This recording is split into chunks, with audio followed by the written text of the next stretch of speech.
Hey, Colabcoaching yet again to share some wise words of wisdom for the week. If you don't know who I am the Colab Coach. I focus on relationships, but not only intimate relationships, relationships with your friends, families, neighbors, co-workers, and the most important relationship of all, with yourself. As I said, join me every week on Facebook Live, where I have a different guests talking about different relationship issues or problems or topics that they've had currently or have experienced in the past. So today, this morning, I have August. He's a really he was ready to join me on this live to talk about a topic. So August, go ahead and tell us what topic you wanted to talk about today. Hi, as he said, my name is August, and today I would like to talk about relationship problems in relationships. Problems in relationships. That's a really deep and heavy topic because a lot of us, either if you had a short-term relationship or a long-term relationship, we all have problems in them regardless. Right. So tell me exactly what particular problems you experienced in your relationships in the past or present. Yeah, so with my relationship throughout dating, courtship, into marriage, it's all one of the biggest problem is it's also one of the most effective thing that will help your relationship, which is communication. So with my problem with communication is like, as the culture that I come in, as most men, we tend to, kind of hide certain things, our feelings, instead of expressing it. So the most important thing is if you don't express your feelings towards your partner, it makes them hard to understand you better. And for instance, if you get an issue or if your partner do something to you that you are not able to explain or you are not able to approach her that, hey, this is what you did and this is how I feel, sometimes it creates problem because you kind of tend to put it inside you and it might lead to certain things that is not supposed to. And you might get mad about certain things that you are not supposed to get mad at. So to me, one of the biggest thing is communication, like communicate your feelings, communicate whatever thing that is going inside. If the partner does certain things that you feel like it wasn't supposed to be done that way towards you, you just call your partner, not to yell at your partner, but just to have a cordial interaction that, hey, you did A, B, and C. I didn't like what you did. And your partner sometimes might not even know that what they did was a problem to you because they didn't know. So within that time, for me, the biggest one is just explain whatever thing that was going on, that it hurts your feeling, that so that your partner will be able to understand it, so that it doesn't lead to more problems in the future. Right. Yeah. Very, very powerful. So my question to you would be, because you are a married man, almost 2 years, that's an awesome achievement. And you have been in a single life and been in a relationship life. What did you do in a situation where you didn't feel like talking? You didn't feel like expressing why you were mad, and at that point, you just didn't feel like talking about the situation and resolving it. What did you do when it was something that really hurt you to the point you just wanted to walk away? Right, right. So with those, like, according to that question, sometimes when I get mad, I tend not to even say anything, and I tend to walk away. So even if we are in this room, when I get mad, I wouldn't say anything. What I do is I walk away, and to me, as time progresses and as time move on from different stages of the relationship, kind of realize that not saying anything and walking away from that situation doesn't solve the problem. The only way that a problem is solved is to talk about it. So moving from whatever place that you are, like with the environment that you are, instead of expressing that problem, will not solve the problem. So to me, I used to, move away from this situation, not to talk about it and just to keep quiet about it, just to try to brush it over. And brushing it over doesn't mean the situation is being solved. It's still there. So it's like you're leaving a wound that is not healed. And a wound that's not healed will lead to a bigger wound, and it can cause an infection. And once there's an infection in a relationship, things doesn't work out. Even though you guys might be compatible, it might not work out because you guys have an infection that is causing the problems in the relationship.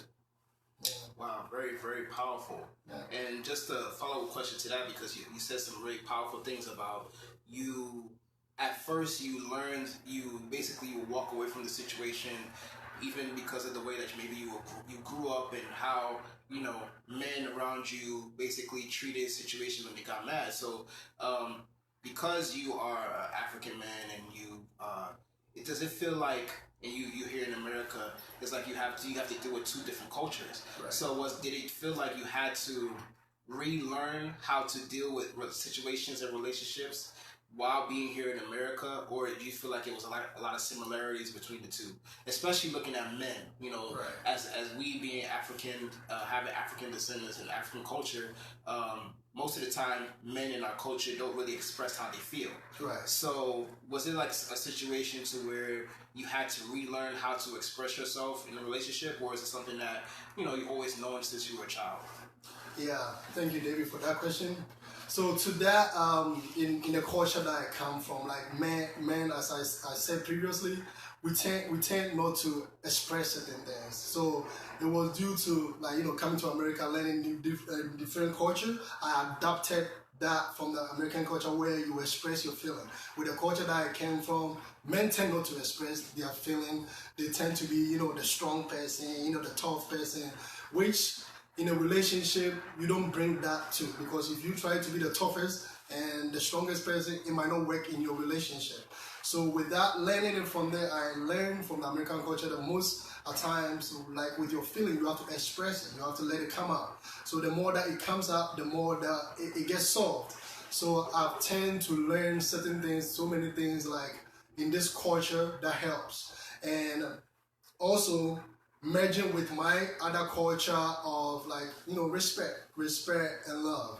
As in my relationship, in a marriage, the two most important things that I'll add to that, which is not part of the question that will has helped, is respect and love. So with one of our counseling sessions that we went, our counselor was telling us about that respect and love, that most women tend to like love and most men tend to like respect. So if you can do that interchangeably, where the female tends to respect the husband, where the husband also tends to love the wife, it brings unity in the family, and it brings the kind of love that you guys want in the relationship. Yeah. Awesome. So I maybe my last question, I don't know, to see how it goes, but right. My next question would be to you is, since you being a married man, you've been married for over a year now, does it get easier? Does it get easier when you get mad? Have you found that special blueprint that most of the time we as men and women at the same time, we think that once you get married, all the issues are solved. So right. Do you feel like it gets easier when you get married, when you get mad, or is it like it still has something you still have to work on it? Right. Yeah. So the answer to that question is it doesn't. Most people might think that once you get married, things get easier. No, it doesn't. And as me being a Christian, even the Bible tells us, as soon as you get married, that's where the battle even started more, So you put a realization that once I get married, that's why things get tougher, So you learn from certain things, because that's the time that you are going to start to live with somebody that you never lived with before.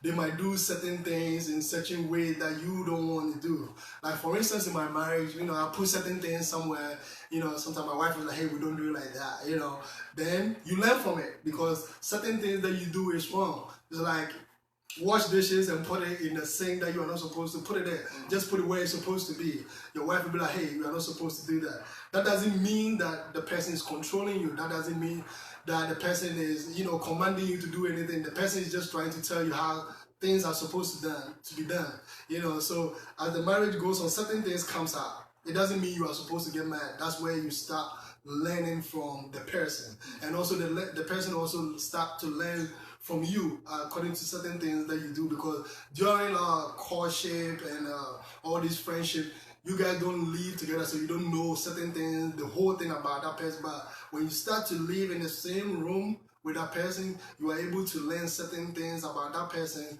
That's where if you are not able to cope with those things, like the marriage start to get tougher and tougher. So you have to have the realization to learn from all of that. Yeah. awesome answer. I guess my last question to you would be, what's your feelings towards getting mad and angry in relationships? Is it something that's healthy? Is it something that you should try to resolve right away? A lot of people say that you shouldn't quote unquote get into arguments when you're married, or you shouldn't get into you should get more like disagreements and stuff. So, you personally, what's your take on getting mad in your relationships or getting angry? Is it something healthy, or is it something that is not really healthy? Mm-hmm. Yeah, so getting mad in a relationship is one of the things that's not healthy, which I would just say it right there. And with my marriage, like most of the time, like certain argument that we might have might be through social media. And one thing I love about my wife and my relationship is like when we tend to go through that argument, we're like, wow, this is just social media. Why are we having this? Then right and then we stop. So like to me, having those like unnecessary argument doesn't help and keep the the relationship healthy. So you have to avoid those kind of like argument that will cause all of that. And with that, anything special to the relationship that you guys are talking about, let's say in terms of choice of like how many children should we have, the places to live, you don't even have to argue about it. You guys have to, sit down and have a talk about it. And with two people having talk, there will be an agreement on that. You have to talk about all of that. What we need to eat today, the places that we need to go. Those are not things that to be argued about. Like the clothes to be bought. Should we buy this? Should we spend this much money? All of it is not an actual argument you have about. There should be an agreement on those things that, hey, especially like with one of the problems about relationship with finances, you guys have to sit down and budget things. Once things are budgeted that, hey, we are buying this, we are not buying that, there will be always a mutual agreement about that, because sometimes communication, finances, all of those two things, and even sex causes problems in a relationship. If you guys don't have time for yourself, it causes all that problem. So to what I would say is that everything, to avoid any misunderstanding and all of that, is all based on the agreement that the two people will have. Because in anything in a relationship, there should be a communication about it. There should be a talk about it to avoid problems. Like I said, in terms of like getting a small sore leading to a bigger wound, leading to an infection. If you don't get that small cut over there solved, it might lead to certain things in a relationship that you guys might not want in a relationship. Yeah. Awesome. I couldn't have said it better myself. That's very, very awesome. I think you answered all my questions beautifully. So just to close it off, like I completely agree with you that it's okay to have discussions in relationships. It's okay to have discussions and disagreements, but that disagreement and discussion shouldn't turn into an argument, because arguments lead to people getting mad, feelings getting hurt. If you're able to be with that person, you should be able to basically articulate what you want to say and how you feel. I mean, it's not easy, but it's definitely a journey. But both parties should be willing to learn from each other and grow from each other with that respect. So, just so you know, thank you again, August, for joining me. Just so you know, and also, I recommend my brother here for you in case you need anything about counseling. It's not that because he's my friend I'm saying, but it's because I know what is inside of him. That's why I'm saying that. All right. Thank you so much. So, if you don't know who I am, I'm the Colab Coach. I focus on relationships, but not only intimate relationships with your friends, families, neighbors, co-workers, and the most important relationship of all, with yourself. Follow me on Facebook, Colabcoaching. Follow me on Instagram, Colabcoaching. If you feel like you want to talk about a topic or you have something or issue that you have, message me. I might have you here in another week to talk about those issues with Facebook Live so we can share with other people. I'm doing a special for the month of March. First time doing it, pay per session. If you feel like whatever session you need, maybe one session, 2 sessions, maybe you're not too comfortable about coaching, you don't know what coaching is, and you want to give it a try, you just pay for that one session and that's it. I also have coaching packages as well. Message me. But if you feel like you feel like you're ready to grow, you're ready to have a relationship, you've been hurt by a relationship, and you just want to learn and grow from that and become a better person in a future relationship, or you're having problems within your relationship, just message me. But until next time, thank you so much for joining us, and join me next week, have a different guest, and we'll talk about some more special topics. Thank you. Have a wonderful day. All right, bye-bye.